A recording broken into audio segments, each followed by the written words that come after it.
Yeah, it's rolling. So what's your, like what I was saying before, what's your latest fascination with like marketing and messaging, and where does that end up? Like where do you start and where does that ultimately end up? Well, when you're on vacation, I kind of like stumbled upon Gary Vee and all his content. So I've been listening to that basically every day. And it's just like create content. No matter what your business is, you need media to drive people to it. So now that's kind of my obsession with this, and putting some more stuff out there so then people could kind of get an idea of our personalities and who we are as like part of the brand of Superior Athletic Advantage, and then try to just create value for people, either through like, if this becomes entertaining or educational, so then just giving value to our clients and potential clients, and yeah, potential clients, because I know like people will check out the website, so if this stuff lives there, and they could kind of know who we are before they come in, and then they could decide if we're right for them or not. See, that is what's hard about like messaging. So it's, you were talking about clients and who we are and what problems we're solving for people, and like the initial startup of the gym and the problems we were trying to solve was more athletes, and then as things kind of switched gears and you came onto the team, I think one of the most appealing things when you joined the staff was your ability to communicate to people kind of what the message was, and then why these things were important in a larger scale. Because I think sometimes we were identifying clients and working individually with a lot of different clients, but some people had some larger questions that kind of weren't being answered or weren't being addressed, and being able to message to those people more directly, I think was the interesting part about. And you first started here as a client. Yeah. And then like, I try to tell that story to people about how you were coaching at a fitness facility. You got kind of put in a position of responsibility just because you're a responsible guy, you're a knowledgeable guy. Yeah. As you got into CrossFit, you started to dive deeper, ask a lot of questions, research a lot of the science behind it, and then you ultimately ended up here. Yeah. To learn, yeah. So. Well, that's just how I am as like a person. I'm obsessive, so if I get into something, I'll research it, watch videos on it. I'm a video person, or like visual, so I like to watch stuff on it. So as I get deeper into that, then I got deeper into weightlifting, and I wanted to learn weightlifting more since I was a part of CrossFit, which led me here. And then I learned more about the individual side of training, which I try to implement at that CrossFit gym, and then kind of, I wouldn't say it was like taken the wrong way, but the owner's way of doing it was like traditional CrossFit of just do the CrossFit workouts, not so much different. Yeah, it's different. I guess it was ahead of its time at the time, which was like 6 years ago, maybe. Yeah, 6 or 7. Around that time. So how did you originally start in a CrossFit program? Like what drew you to it initially? So my cousins, Rosette and Tyler, were all into CrossFit and all into paleo diet. And at the time I was vegan. So I was like, I kind of wanted to prove a point, like it's possible to I'm listening. Basically make progress on not paleo diet, since I was vegan at the time, so it's kind of just prove that point. Yeah, so then I was mainly I don't think I was doing any type of like strength training back then consistently. It was more just running. And the first workout was like rope climbs and running, and it's kind of just like the perfect two movements to get me hooked on it, because I'm competitive as well. So I did well with rope climbs, which I'd never done, so I picked it up pretty quickly. And then the running portion of the workout I was able to do well at. So then just snowballed into just keep on doing it.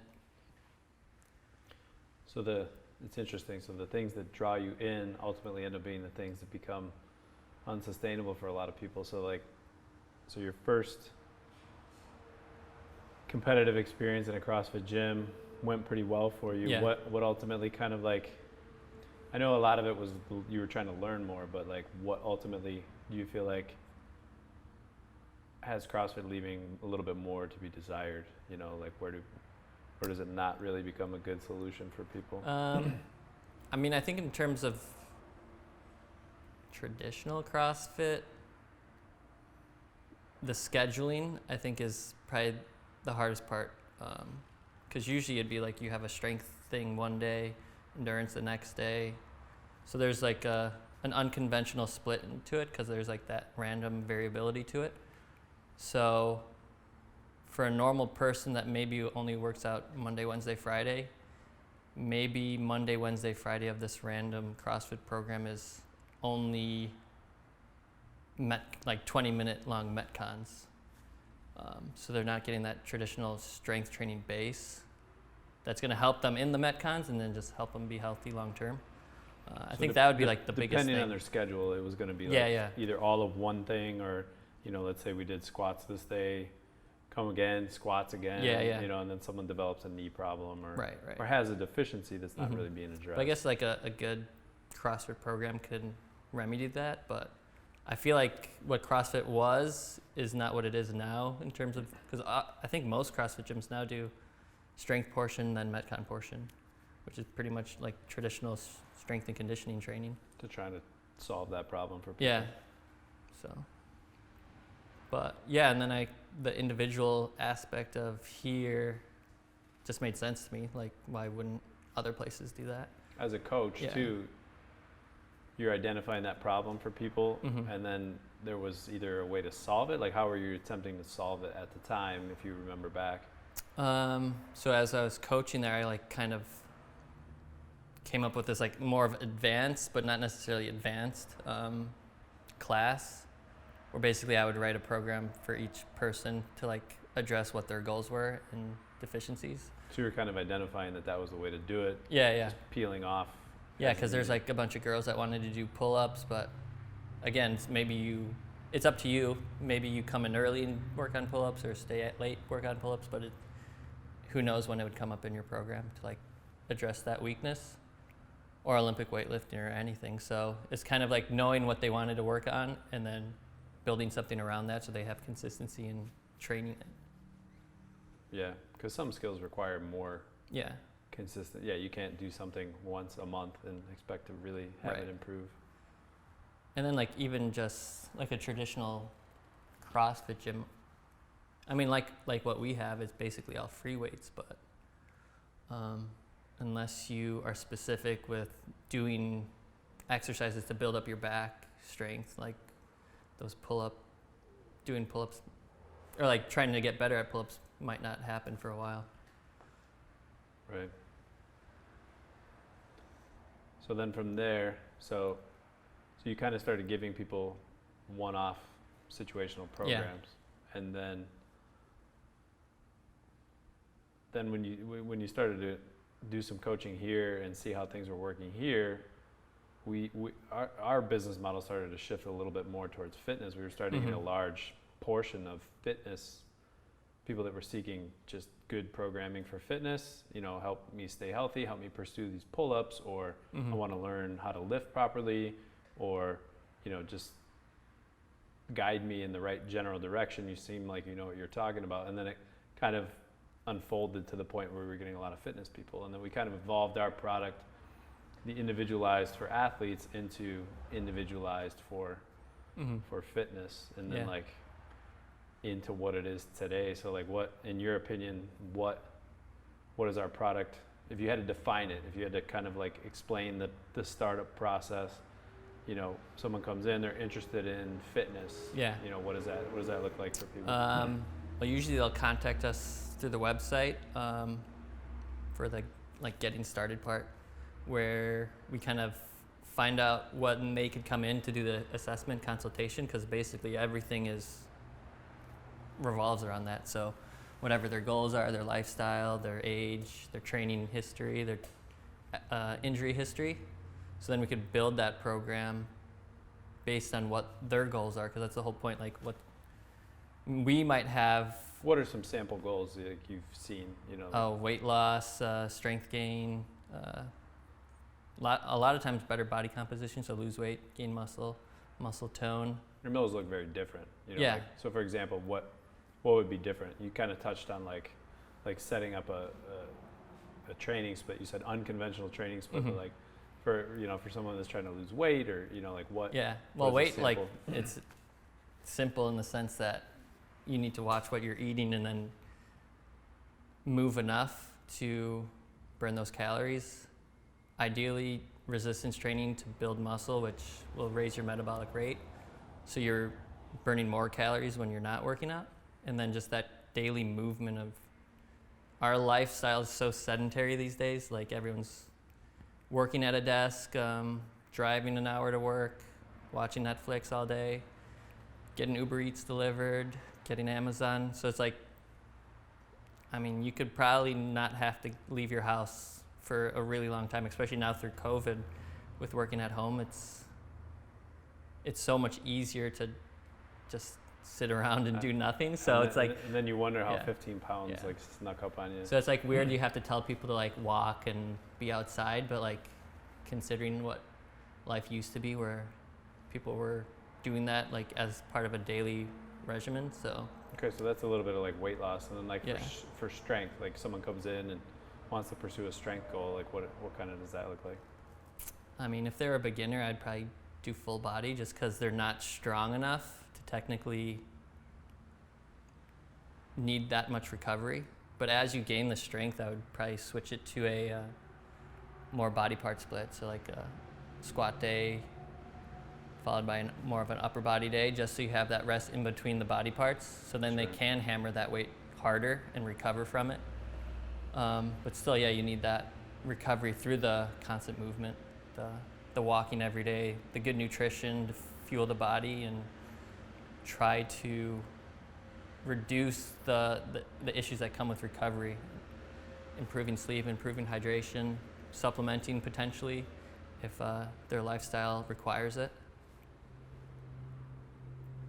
And then just consistency, because no matter if you want to lose weight or get as strong as possible, you have to show up and do the work, and nothing's going to substitute the work for long-term progress, at least. And what are some of these obstacles? I mean, it sounds easy, right? You sit and you say like, hey, move more, control your nutrition, eat this way.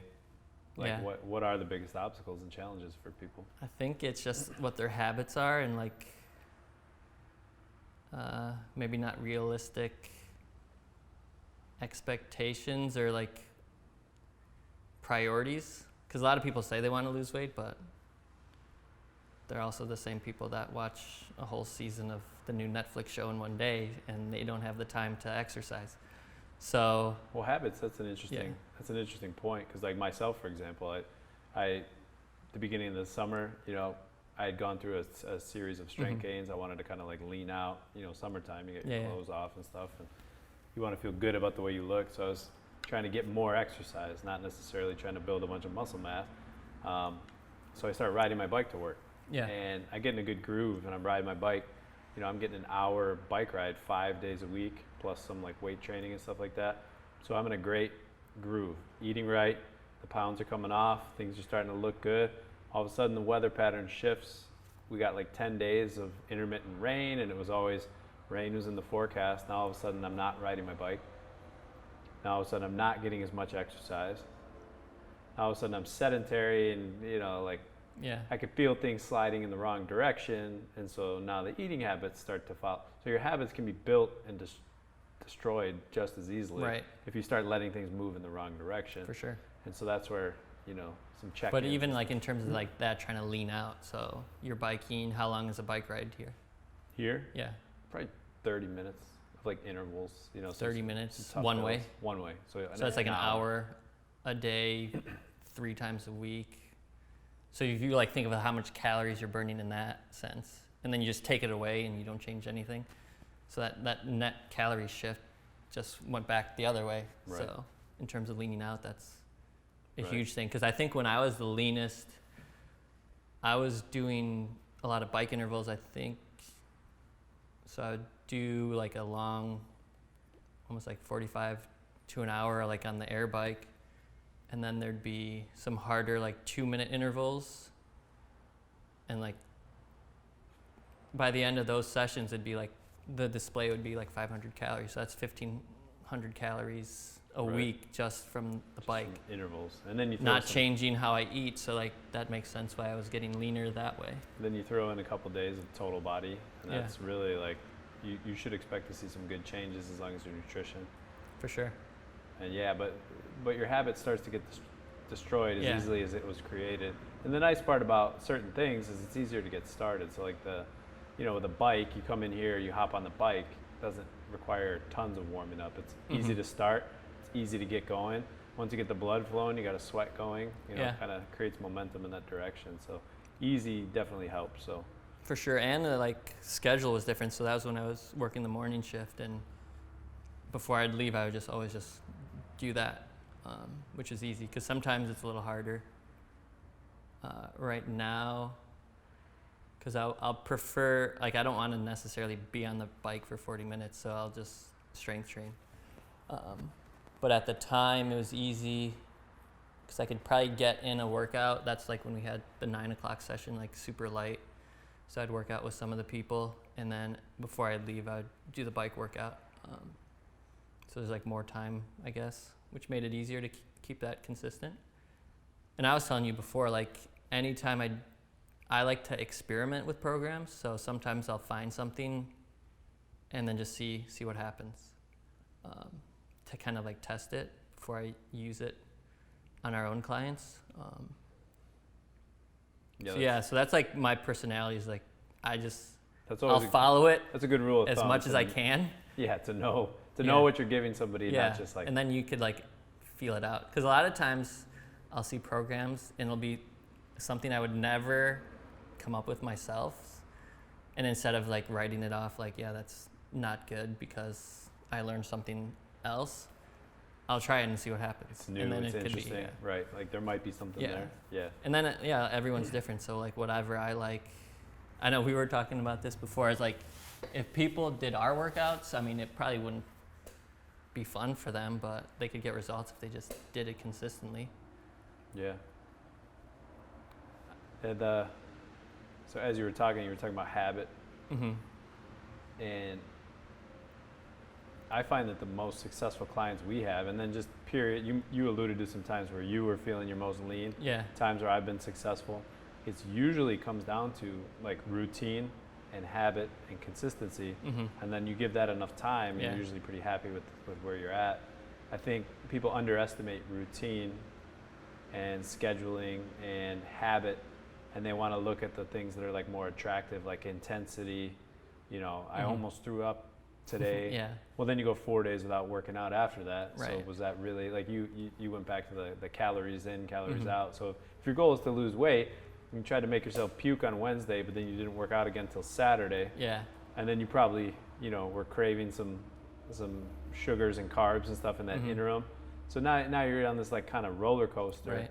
And sometimes it's hard to get off. Whereas consistency, schedule, routine, those are things that people, don't find to be like these real sexy solutions. Yeah. But like when you look at success, usually you trace it back to those things. Yeah, for sure. Like the people in the morning are super consistent. Like nothing really changes. They know like that's just part of their routine right now. But you were telling me about the book Atomic Habits. So like what takeaways did you get from it? Just that routine and habit. You have to make something a habit. So like how do you make something a habit? Yeah, I mean, so in the book there's like charts of how to create a habit and how to like break a negative habit, and something like make it easy. So like for me, the bike was easy because I could just get on my bike, ride to the gym. By the time I got to the gym, I was sweaty, and that created momentum. So then I would feel the need to like start doing some upper body.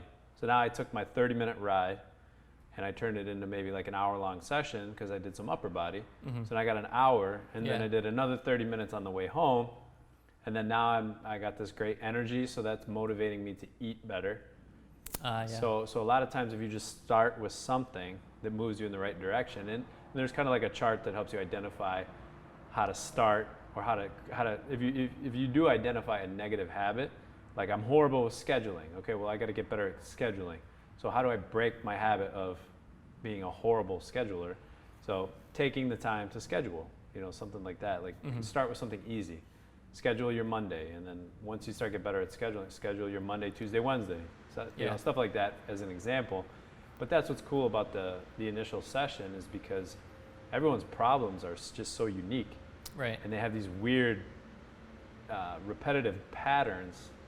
And sometimes as coaches, we see this from an outside perspective, and we're like, hey, if you could somehow find a way to pull that out of the equation, and if you can make the right suggestion, or maybe offer a couple different solutions that they can grab, make a really easy change, all of a sudden they start creating momentum in the right direction. Next thing you know, give that 3 months, and someone's made a really interesting progression. So for some people, I'll take one of our examples. I don't know if we should use names, but someone, older gentleman, had a hip replacement, had gotten pretty sedentary from his job during the pandemic and all the shutdowns and stuff, super sedentary. So now he had a hip replacement, gained weight, super sedentary, didn't really know where to start. Came in here, and really his initial goal was to come here 3 days a week. So as a coach, I'm looking at this guy. I got to make sure that he keeps coming 3 days a week, because worst thing I want to do for this guy is he comes day one, he's got this goal of coming 3 days a week, and I'm going to totally overwhelm him on the first day, where he doesn't want to come the second day, and then it's very unlikely he's going to come the third day. So I tried to pick some really basic stuff that we could build on. All right. We did band pull-aparts, we rode the bike, nothing that was going to overwhelm him to the point where soreness or fatigue was going to keep him out of the gym on Wednesday, Friday. So he's got his mind set to come 3 days a week. If I beat the hell out of him on Monday and he misses Wednesday, he's already defeated. So, now he already let himself down. So now he's not living up to his own goal. Things start spiraling in that negative direction. So knowing what he was trying to accomplish, I'm like, all right, here we go. Day one, let's get him through day one. Day two, let's get him through day two. And identifying that split, knowing that he wanted to come Monday, Wednesday, Friday, gave me a better chance of giving him exercise that was conducive to what he was trying to accomplish. Sure. Yeah, I think one of our jobs is just like to talk sense into people, because they're coming to us as like the expert, and us having the answers to their problems. But like you're saying, they might want to feel like throwing up at the end of every workout, but they also want to work out 5 times a week. So coming from nowhere, that's like you're gonna kill yourself, and then you're expecting to keep on training, and you have a horrible diet, and you can't sleep, so you're just throwing stress on top of stress, and it's just like a disaster. So it's almost, we have to be like, talk some sense into these people and show them the reality of like what their goal is and like what it actually takes to get there. And that's a good point. So willpower, in the book, it touches on that willpower will get you to a certain point. And you can power yourself through some things, but habit is ultimately what is going to get you the longer term things that take longer than 30 days. There's a lot of 30-day trials out there, and usually you could get someone moving in the right direction in 30 days, so that just takes advantage of people's willpower. 30-day blast, 30-day shred, 30-day this, 30-day that.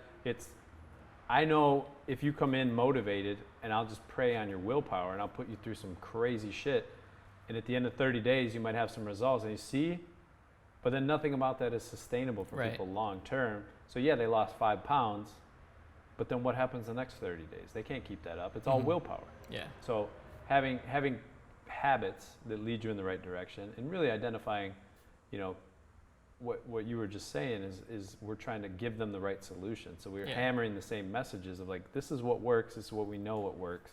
Follow this plan longer term, and it won't be that like destructive 30-day loop that ultimately ends up in surgery and whatnot.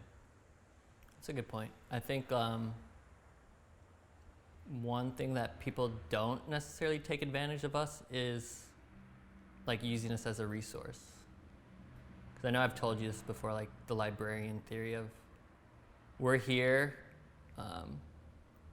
as a resource. So like we don't read people's minds, so we don't necessarily know what people are thinking, and if they want to know something and they're not telling us, we can't offer that information. But just asking us things in terms of as a resource. It's our job to get these answers for them.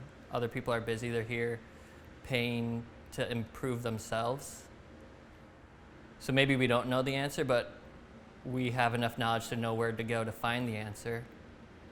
And I think that's something clients could do like maybe not better, but like just take advantage of the fact that we're here to support their goals and to use us more as a resource for whatever kind of issues they have.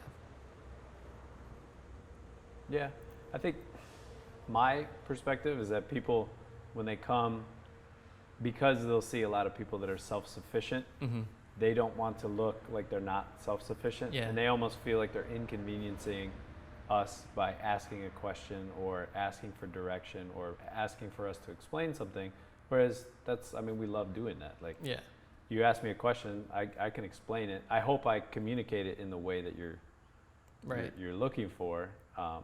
But yeah, that's my perspective, is that sometimes people don't want to seem. Oh yeah, so like they're kind of scared to look like they don't know what. Yeah, in some way. Yeah. Yeah. Yep. But I mean, yeah, I could see that. But even like with True Coach, they could directly ask us questions, and no one would have to know but us as their coach. Yeah, that's true. So I think that's like something people could be doing more of, just to get even more out of their training plan. It's nice too, from a communication standpoint. So as a coach, I mean, this is definitely a tangent, but we've talked about this before. When you get zero feedback, yeah, there's like an optimal amount of feedback. Or you don't even mark anything on your True Coach. Yeah. Sometimes people can like overshare and, little odds and ends that maybe aren't important that they feel are important, but yeah, you get zero feedback from people. It can be tricky. For sure. Yeah, that's definitely like probably the most frustrating part. But I guess as coaches, we have to be more proactive with those types of clients to make sure they're moving where they want to, into the direction they want to. People are busy though, man. To your point about them asking questions to us, there's times where I start to feel like I'm hammering people Too much. with, hey, give me some feedback here. How's everything feeling? Is there any pain? Is there any soreness?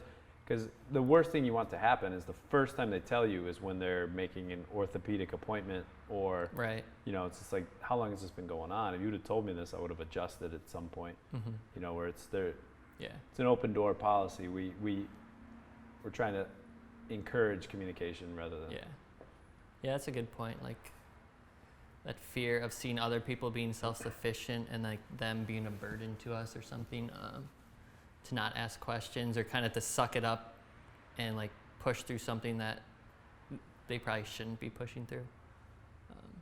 So hopefully people hear that and sometimes voice their opinions, their thoughts more. Well, I think that needle goes too far the other direction too. Sometimes you get like beginners that are, something's making them a little sweaty and a little uncomfortable, and they start to kind of feel, that's true. They're telling you about that side of it too. So it's like a every client is different, so it's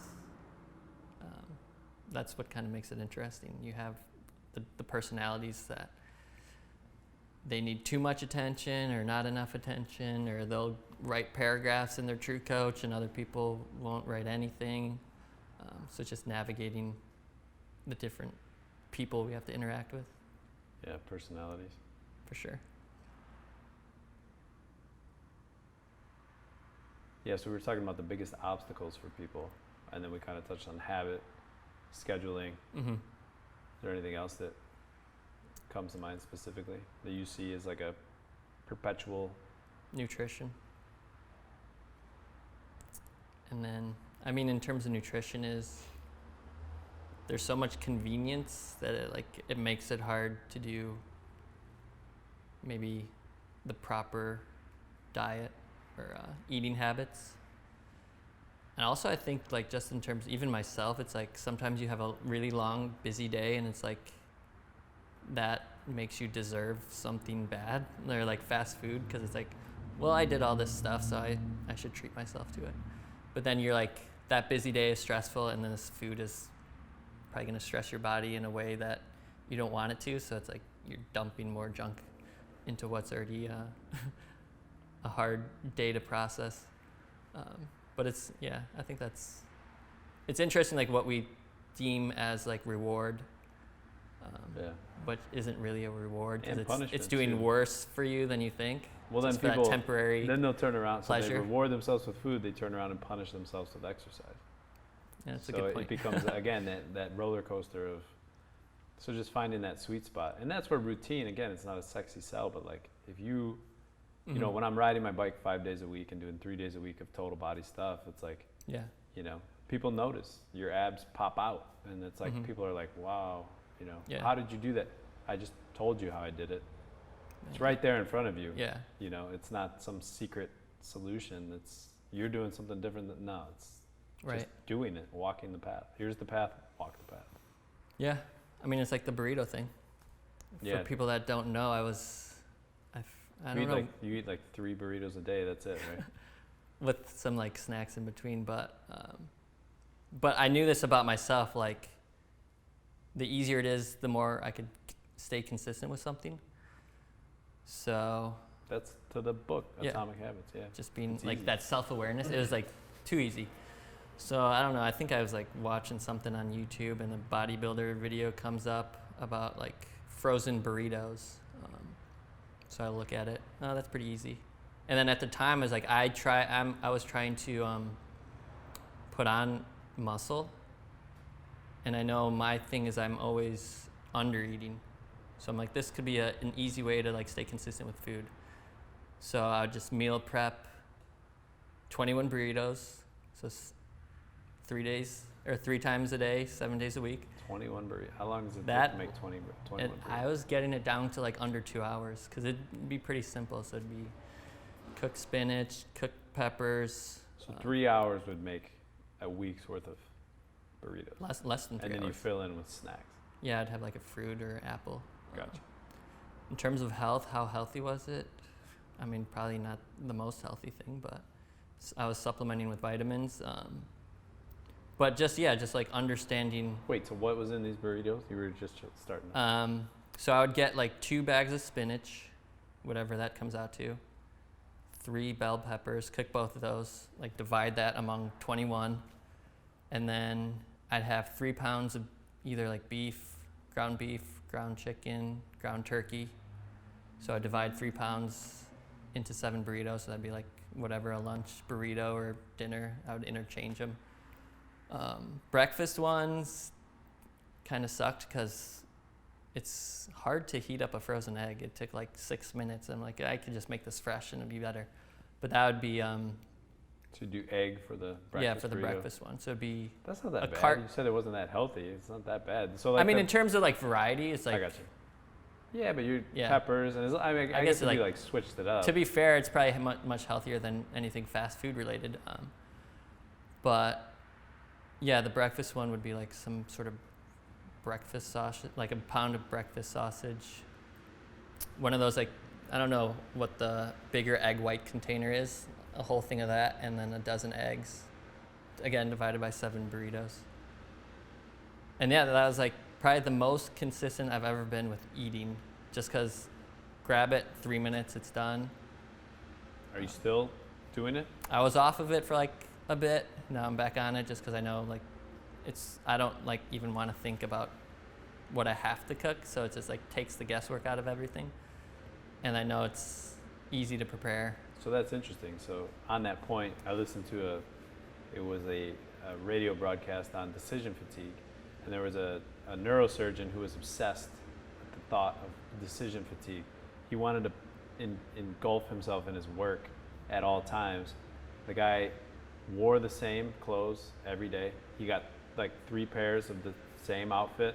He would wash it on Sunday, or they'd wash it intermittently. Wore the same clothes, ate the same thing, went to bed, woke up, eliminated every variable from his life so he could totally divulge himself in work. And he found that he had more energy, more focus, more just basically brain power to focus on what he wanted to focus on. Because he found that he wakes up in the morning, he opens the fridge and is just staring blankly. What am I going to eat today? All of a sudden now he's going down all these little zigzag paths, and then when it came time to get down to work, he didn't have as much left. So he was eliminating every Right. It is funny. It's like a funny first world problem. Oh, there's too many options for food when people are starving, but it's just like the world we live in. But yeah, I'm like, even I was able to be consistent with that, did gain muscle. It was easy. And then I know like I could eat the same stuff all the time. Like my wife, she couldn't eat one burrito and like it. So just like knowing myself enough to know that, this tastes good enough for me to continue to eat. And I did that probably straight for 4 months. Took it, like there'd be like weekends that I wouldn't do it, but like, what is that, four times? But the self-awareness, you knew it worked for you. You were interested in it. You wanted to do it. And again with the experiment thing, like how long can I do it? But it's interesting what people will put themselves through, whatever they choose. It was of your choosing, and you did it, and you found out several things, and it was conducive to your goals. So you decided it, and then eventually it... Oh, shit. Battery died. All right, camera died, now we're back. I just find it fascinating what people will put themselves through once they decide it's the proper course of action. Getting to that point of... But again, that's the decision fatigue. If you're always waffling, like, what is the proper exercise program? Yeah. What should I do today? Should I do bench? It's like, remove the decisions and just walk the path. And then kind of reevaluate, have like a checkpoint. That's a good point. Yeah, just do it. Just do it. Do it, Nike. Yeah, get going, reevaluate at some point, or have a set time where you're going to reevaluate. Mm-hmm. What was the, you said something earlier today. Was the one that I liked. The hire? Well, the hire and the fire, but like it's the same thing with an idea. So what was the idea? Well, no, you about the hiring and the firing. Oh, so the Gary Vee thing, he was saying hiring is guessing and firing is knowing. Yeah. So you think you're on the right path, well, go do it. Yeah. And then if it doesn't work, then stop doing it. Yeah. Toss it. Most people don't even try it long enough to know whether or not it worked in the first place. True. Or try it long enough to get some good information or feedback from it. To at least cross it off the list. Right. It's like the scientific process, which is kind of a buzzword now. It's like, well, at least we know that doesn't work. So let's sometimes you just got to eliminate the things, but if you never try, then you can't even put that into play. Right. And so then for people too, when they're making a fitness choice, you know, should I do this? Should I do that? And we get a lot of those people that they come in, they've crossed a lot of things off their list, and they're looking for something more that has more flexibility, more sustainability, has more real life application. Yeah. And variety too, in a sense, like people's goals change all the time. So it's like the fact that we could be flexible with that, like all they need to do is tell us, I'm not trying to do powerlifting anymore. I just want to get lean or whatever. I think that's can be hard in like a different type of exercise program where it's the same structure no matter what. It's cardio based no matter what. The equipment isn't there to try to push a lift to go heavy. So they do have to kind of quit. I don't know, honestly, quit, but change where they're training to fit where their goals are at the moment. Right. So let's talk, like with the Olympics, we've been getting like probably the most Olympic weightlifting inquiries we have in a long time. A lot this week. So people are even curious. In terms of that, like there's only so many gyms with bumper plates and gyms that will even let you drop weights and like in general. So it's like you have to find a place where you could even do that to push that goal. Unless you're gonna build a home gym and do it at home, but then you don't have like the guidance of a coach, which in terms of Olympic weightlifting is hard since it's so technical. To start as a beginner, being self-taught, could be a struggle to keep that continued for a longer term. But yeah, just like finding the gym that suits you and your goals and like keeping consistent with it. Yeah. And not being afraid to leave a gym. Like if it doesn't work, maybe you made friends, but now like you're afraid to leave because what would they think? But like you gotta take care of your own best interest. Yeah, right. Leave no stone unturned. Yeah.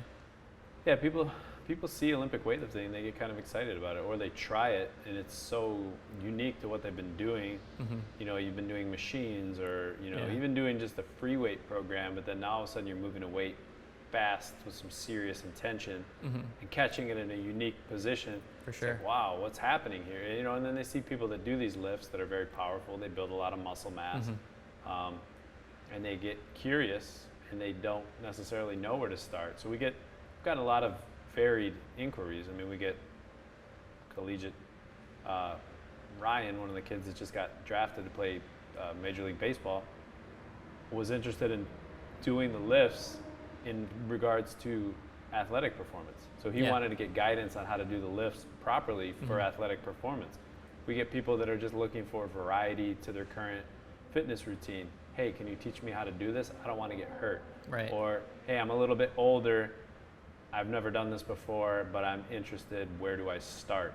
So again, just being able to adjust the program based on each person. Right. One of the women that inquired actually went and tried like a traditional weightlifting type gym, and it was just a one size fits all workout. So here's a woman that's in her 40s going into a gym with a bunch of people in their teens, 20s, and 30s that have been doing Olympic weightlifting forever, and she's going in there for the first time. So you got a busy coach with a workout that's already written for the day. Kind of goes back to your CrossFit coaching days where here's the workout, but here's somebody that this doesn't really apply to. What do I do? Yeah. That's where the individualized is great, because you meet with that client. What are we looking to accomplish? Are we looking to compete? That's very different from, I'm just looking for some variety in my program. Teach me how to do this correctly, and I want to have fun with it and let it develop over time. Those are very different programs. So having it be an individualized format is helpful, especially for the coach in that regard, because trying to write one workout that applies to all these different people, that's a challenge in itself. For sure. Well, plus the size of the gym is small, so it's like 9 people are easier to handle, but don't get me wrong, if there's 9 beginners in here, that'd be pretty rough. But the fact that we have a lot of self-sufficient people does allow us to like take on those beginner clients and give them more attention when they are first starting out. But I think another thing with Olympic weightlifting that's interesting is how technical it is. And like, it is an Olympic sport, so like people are dedicating their whole lives to get good at it. And there's a lot of frustration because people coming into it probably don't have the right mobility, don't have the right strength, and are frustrated with their progress because they're only doing it 2 or 3 times a week. Right. And they're not progressing as fast as they want. You just saw somebody at the peak of their athletic career that they trained 10 or 12 years to accomplish. Doing 2 sessions a day. And I just picked up a bar yesterday, and I work at a desk job. Right. I equate it to computer programming. If I went to a computer programmer and said, teach me to do what you're doing right there, I have 0 experience of computer programming and very little understanding of computer programming. But I see computer programming when you do it, and it looks easy, right? And then teach me how to do that. Yeah. And then I'm frustrated in 2 minutes. It's like the frustration is not exactly helping the learning curve, so it's, I understand people's intentions are to improve, but there is also there's a learning curve for a reason. And then you can't also rush biology. So some of these positions, you have to accumulate a certain number of repetitions or a certain number of, amount of time under tension for your body to learn these specific positions. When you watch a baby learn to stand up and eventually walk, they don't just stand up for the first time and just take off. There's a lot of standing, falling, standing, falling forward. Oh shit, that's a new, I was falling backward before, now I'm falling forward, now what? So there's a lot of repetition that your body biologically has to go through to learn a new skill, and that takes time, and that's where guidance is important, because someone trying to do that on their own, again, they just, whichever way the wind's blowing, they stick with Olympic lifting for a week or 2, and then they get sidetracked, and it's like, to just have a cohesive plan, I think, is helpful for some people. Yeah, and just like managing expectations of what their body is capable of in terms of biology. Like, I like to run, but I don't have the build to be an Olympic sprinter, and that's never really going to change. So I've heard you've been beating some people in some sprints. I've been trying, but yeah, just having those expectations. If you can't put your arms overhead pain-free, and you're trying to snatch, Trying to throw weight go over into your an head. overhead squat within like what do they say a snatch is? It's like less than 2 seconds of a movement. Right. That's just the reality. Like maybe Right. it's not for you. Right. Or But, at least not yeah. yet. Yeah. What's a plan? Mm-hmm. What do I need to do Yeah. to be able to get to that point? Or it's like you'll just power snatch or split snatch, or maybe you'll do dumbbells or landmine stuff. But it's like you're maybe not putting all your eggs in one basket of Olympic weightlifting, only Olympic weightlifting. There's other avenues of training. Right. But yeah, that's like the hard thing. I know a lot of people like that say Olympic weightlifting is bad as like a strength and conditioning tool because it is so technical. It is its own sport. People are dedicating their whole lives to it, and you're using it as a way to gain power for a football player or something. When the technique isn't there, and just use a different method to increase the power output. There's other exercises that are less complicated that can do the same result. So it's understanding like why you want to do it in the first place. Self-awareness. Yeah. Yeah. What outcomes you need from it. That's a theme that I've become super interested in, is the self-awareness to know what you're willing to do, what you're not willing to do, where you're willing to suffer a little bit, Mm-hmm. you know, what you enjoy doing, Yeah. and what is sustainable, and what is moving it. Do you really want to do this? Is a good question to ask yourself. For sure. Like what are the challenges and what part Yeah. would be easy? What are the drawbacks? And when For sure. when things really hit the fan, this is what we're committing to.